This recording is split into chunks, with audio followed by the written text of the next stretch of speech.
Amados irmãos, amadas irmãs, um bom dia para todos nós. Uma excelente manhã de quinta-feira, meus irmãos. Deixamos aqui, com muito carinho, o nosso bom dia para todos os irmãos que estão neste momento nos acompanhando às 7h30 da manhã ou agora na parte da manhã. Mas também deixamos o nosso carinho aqui, o nosso boa tarde e o nosso boa noite a todos os irmãos que nos acompanham ao longo do dia. Sejam muito bem-vindos, sintam-se acolhidos pelo amor eterno de Jesus para cada um de nós. Meus amados irmãos, mais um dia se inicia em nossa jornada terrena. Saibamos aproveitar as horas deste dia, que cada atitude nossa possa estar voltada para Deus, que cada pensamento nosso possa estar elevado até a Jesus e que o nosso coração possa estar brando e pacífico, sereno e calmo para o dia de hoje. Que hoje, meus irmãos, tenhamos mais humildade em nosso coração. Tenhamos humildade na forma de enxergar o próximo, humildade nas palavras, humildade no coração, nas atitudes e no pensamento.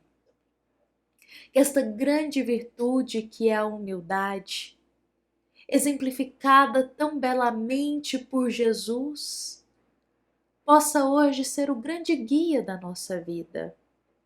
Humildade, meus irmãos. Humildade para saber ouvir com calma, esperar o próximo terminar de falar o que ele precisa, digerir aquilo que se ouviu com humildade no coração, sem estender um muro determinado pelo ego, onde se responde impulsivamente, onde apenas quer se defender, sem pensar direito e ouvir direito, humildemente, o que o outro nos diz. Porque muitas vezes agimos assim.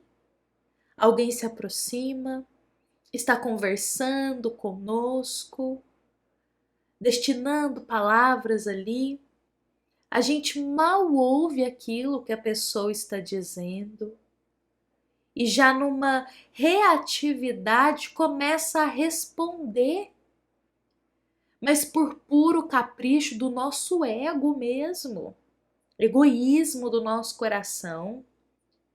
Por isso, tenhamos humildade ao ouvir. Ouvir com humildade é extrair a essência daquilo que o próximo está nos falando. Refletir.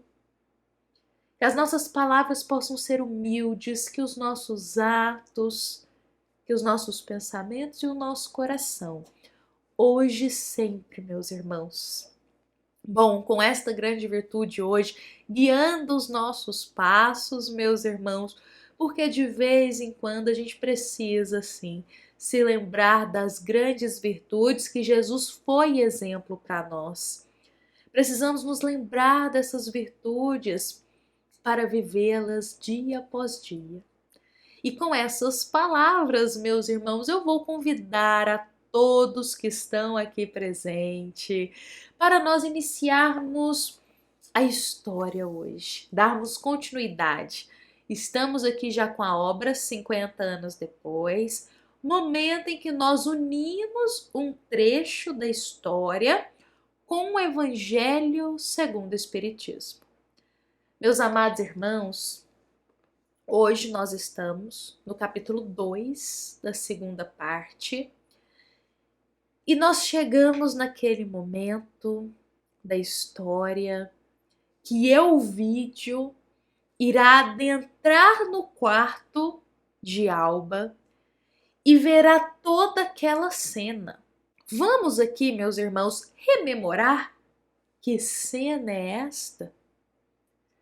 Atéria, a serva de Alba, junto com Cláudia, planejou um plano de vingança para Alba.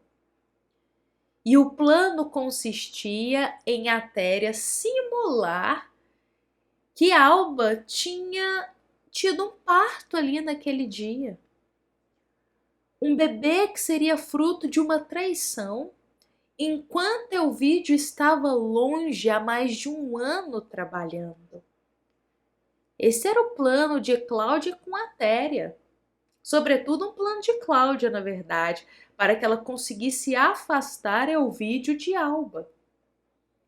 Então a Atéria foi lá, colocou um calmante para Alba beber, ela adormeceu, ela simulou a cena do parto, colocou uma criança que ela pegou lá naquele lugar em Roma, onde havia muitas crianças enjeitadas. Ela pegou essa criança, colocou lá, só que ela não contava que Célia, a filha de Alba, adentraria no quarto antes de Elvídio.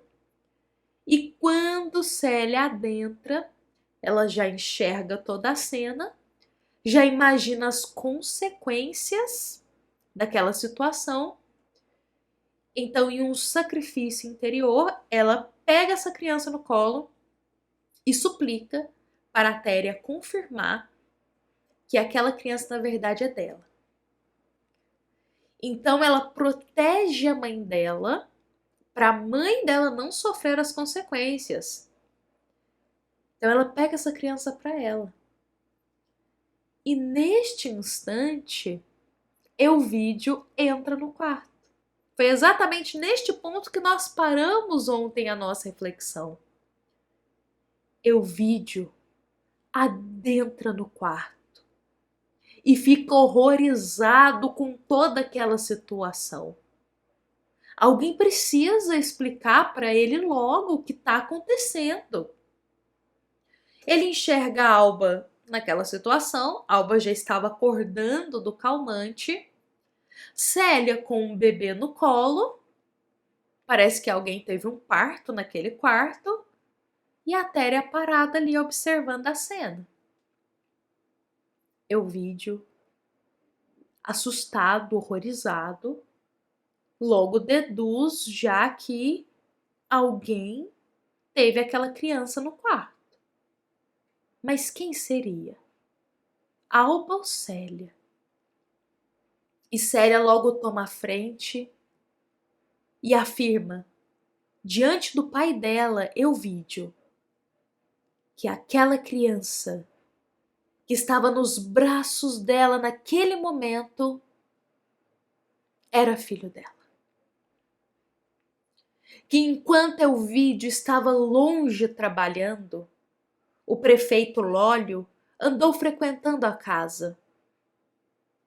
E num ato impensado, ele acabou causando aquilo em Célia. Elvídio entra em choque diante desta notícia. Como assim a tua filha, tão jovem, tinha engravidado de um homem que era casado, um homem que se aproveitou da ingenuidade dela? Como tudo isso pode acontecer num período tão curto, de um ano, enquanto ele estava longe? E dominado pelo ódio no coração, ele cega os olhos para a razão e Elvídio naquele instante jura vingança para com Lólio. Ele jura vingança. Ele diz que Lólio não passará impune diante daquele ato. Mas Elvídio não jura apenas vingança para Lólio. Dominado pelo ódio, ele pega um punhal e vai em direção a Célia para matá-la. Meus irmãos, a gente sempre partilha aqui, não somente nós, mas o Evangelho segundo o Espiritismo também, que o ódio nos afasta de Deus. Que o ódio, ele é um sentimento tão intenso, mas tão intenso que ele é capaz de cegar os nossos olhos para a razão. E quando nós usamos essa expressão, cegar os olhos para a razão, é porque, em outras palavras, estamos afirmando que com ódio no coração a gente toma certas atitudes, fala certas coisas contra outra pessoa que normalmente a gente não faria. Que com ódio no coração a gente toma atitudes, aceita ideias, aceita certos planos que em sã consciência a gente jamais aceitaria. Meus irmãos, se pudéssemos nos olhar de longe, em momentos que nos deixamos levar pelo ódio, teríamos muita vergonha do que a gente aceitou fazer com ódio no coração, ou teríamos profundo arrependimento das escolhas que fizemos com ódio no coração. Ficaríamos perplexos. Se pudéssemos nos enxergar de fora, diante das nossas atitudes carregadas de ódio, não nos reconheceríamos. Teríamos vergonha, culpa, arrependimento, olharíamos para nós e pensaríamos: como pude aceitar isso? Como pude fazer isso? Este não sou eu. Mas é porque o ódio cega a nossa razão. Não agimos mais com o coração, com a voz divina dentro de nós, mas agimos com ódio, puro desejo de vingança. Meus amados irmãos, tem uma pergunta no Livro dos Espíritos que nos afirma que Deus está em nós, que a voz de Deus está na nossa consciência, que a voz divina habita dentro de cada um de nós. Então pensemos, se a voz divina habita dentro de nós, todas as vezes que nos deixamos guiar pelo ódio, nos afastamos da centelha divina que habita em nós. Silenciamos a voz de Deus em nosso coração para dar voz para o ódio. E foi isso que Ovídio fez. Cego por esse sentimento tão bruto, ele pega um punhal e vai em direção à filha, em direção a Célia, para matá-la. Porque ele diz que é uma vergonha para a família dele ela ter engravidado sem ter se casado, ter engravidado dessa forma. E ela merecia pagar pelo que ela fez. Então, para a família dele não sofrer essa vergonha diante da sociedade, Célia tinha que morrer. Agora vamos pensar. Ovídio, que desde o início da obra demonstrou amor, carinho, demonstrou tanta proximidade com a filha, em sã consciência ele jamais faria uma coisa dessa. Mas dominado pelo ódio ele faria. Olha o que ele fez, ele pegou um punhal e foi para atacar a filha, para matar ela. Um minuto para todos refletirmos como que o ódio nos faz ter atitudes extremamente maldosas. Que no momento que o ódio está no coração, a gente acha que está certo, acha que aquilo é justiça, acha que aquilo é o correto a fazer mesmo. Com ódio no coração, as mais insanas maldades parecem certas pra gente. Mas coloca o coração em Deus. Reflete.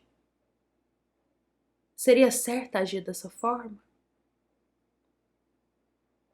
Mas Euvídio não pensou nisso.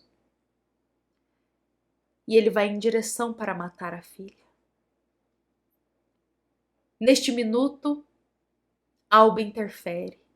Suplica misericórdia e compaixão. O escândalo que seria Euvídio, um pai, matar a filha? Jamais!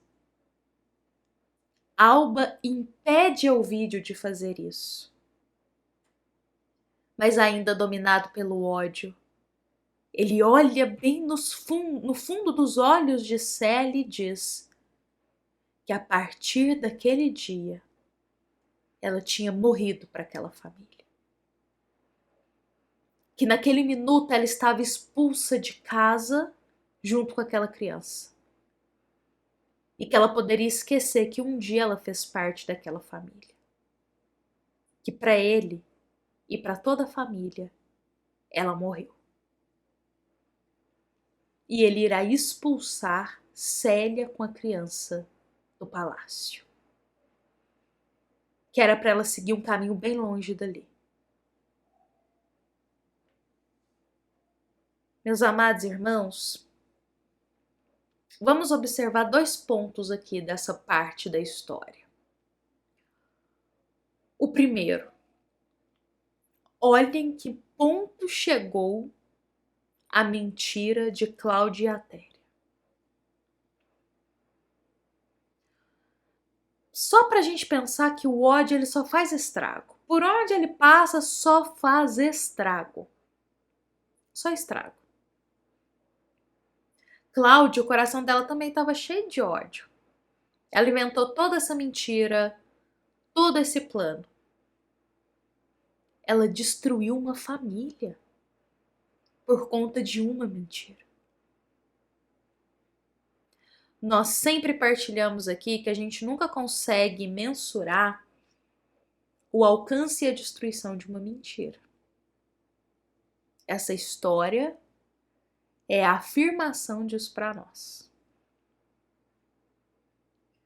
Então, olhem que ponto chegou a mentira. Destruiu a vida de uma pessoa. E pensando espiritualmente, vamos pensar, com certeza a Téria e Cláudia vão pegar esse débito para elas. Mais um peso para a bagagem delas, para um dia elas terem que ressarcir isso nas futuras existências. Então, o que no momento parecia tudo bem para elas, no futuro só vai gerar sofrimento. Porque quem vai ter que ressarcir e pagar isso para Célia nas existências futuras é Cláudia e Atéria. Bom, meus irmãos, e o outro ponto para a gente pensar, como que naquela época, mas ainda nos dias atuais, muitos irmãos preferem colocar uma imagem de uma família perfeita, uma imagem que tudo é perfeito, à frente dos sentimentos. Porque o vídeo ele estava mais preocupado com a imagem que a família dele ia passar do que com os sentimentos da própria filha. E quantos ainda hoje em dia, de formas diferentes, ainda pensam assim?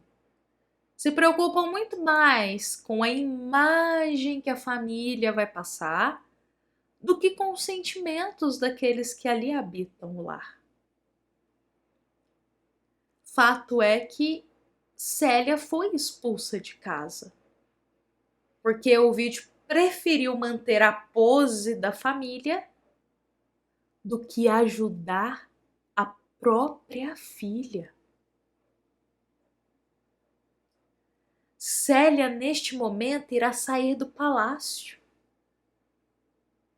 abandonada, com uma criança no colo. Célia devia ter por volta aqui dos 20 e poucos anos nessa época. Muito jovem também. Então ela vai sair do palácio, vai sair sem levar alimento, roupas, ela não vai levar nada, nada. Só ela e a criança. E ela vai sair para o mundo, sozinha, porque a família dela fechou as portas da própria casa quando ela mais precisou de ajuda. Amanhã nós veremos a continuidade da história. Amanhã nós veremos o que vai acontecer com Célia e com a criança que está com ela. Pois agora começa, meus irmãos, os dias de provações de Célia. Vai ser uma provação atrás da outra. Meus amados irmãos, hoje, unindo aqui com a nossa reflexão, e a gente foi unindo ao longo da história, a nossa inspiração também veio com base na passagem do Evangelho segundo o Espiritismo, o ódio. Uma passagem do capítulo 12, item 10 do Evangelho segundo o Espiritismo. Uma passagem que vem nos afirmar que o ódio nos afasta de Deus. E essa história aqui que a gente está contando, neste trecho que estamos, é exemplo disso. E aí nós lemos a história e ficamos horrorizados, pensando, nossa, mas como que um pai pode colocar um filho para fora de casa? Nossa, mas para que tanto ódio no coração? Olha o que eles estão fazendo com a menina. Mas, meus irmãos, quantos de nós já agiu na vida com ódio no coração, igual o vídeo está com esse ódio? Aonde estava a nossa compaixão e piedade nesse momento, não é mesmo? Quando a gente vê uma história e enxerga na vida do outro, os nossos olhos se abrem para o absurdo que é manter ódio no coração. Levemos hoje esse exemplo para a nossa vida. Limpemos a nossa alma deste sentimento tão pesado. E vamos caminhar para mais perto de Deus, meus irmãos. Bom, eu convido para a gente encerrar hoje com Jesus em nosso coração, nos lembrando que esta é uma mensagem da nossa amada Casa Espírita, Luiz Gonzaga, da cidade de Luminárias, para todos nós que aqui estamos presentes. Fiquemos em paz, fiquemos com Jesus em nosso coração, meus irmãos. Que assim seja.